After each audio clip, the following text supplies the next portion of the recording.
Welcome to the Knife of the Month video series. Jason Jeffrey here, bringing you how to choose and use your Cutco properly and so much more.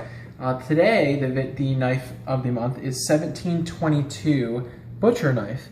And this knife is designed for disjointing chickens and butchering meats and things, but it can also be used to separate anything that's very difficult to separate. The basic strategy of it is to place it on the area you want to go on, and you can either give it a good whack, or you can just go up a little bit and push in to get it started. And then you want to take this part here on the back and just leverage it to rock and roll, and rock and roll. And I believe a lot of people call this the rock and roll knife. So you kind of whack, rock and roll, get through what you need to get through, and you'll separate almost anything.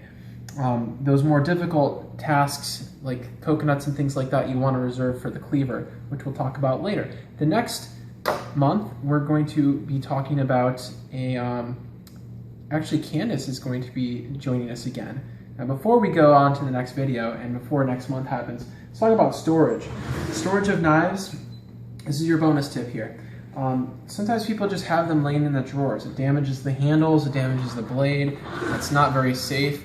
There are ways to have little wooden slots and things like that, but to be honest with you, my favorite way, and the reason this is my favorite way too, with the blocks, is just the fact that we use the knife so much. To go into the drawer every single time I need a knife, multiple times a day perhaps, it just wastes a lot of time, honestly. So having a block where you can just kind of put everything in, it's like a garage for your knives. And even having your table knives, by the way, if you're not putting these in upside down, you just kind of do that so you're not cutting your block over and over again and damaging the blade and damaging the wood. But having these out here, they're such useful little tools, just kind of grab and use on something, you know, if you're not really preparing a big meal. We actually run out of those, and we only have, we have the 12 of them already. So I know people have, you know, over 20 table knives just because they get a little obsessed with those things. So having everything out like that just makes it a lot easier time-wise. It's safer for your knives in general, you know, and they're a lot easier to access for all the food and all the preparing you need to do. Other than that, the blocks are guaranteed forever as well, and they're handmade of solid oak. Unlike most knife handles that'll be like wooden and they'll fade because that's the one that's used all the time, and the other ones don't get used as much, and you know, those will look different. The handles will always match. In fact, looking at the Petite Carver here, this, in case you have any of these on your knives, by the way, you want to take a quick look at that.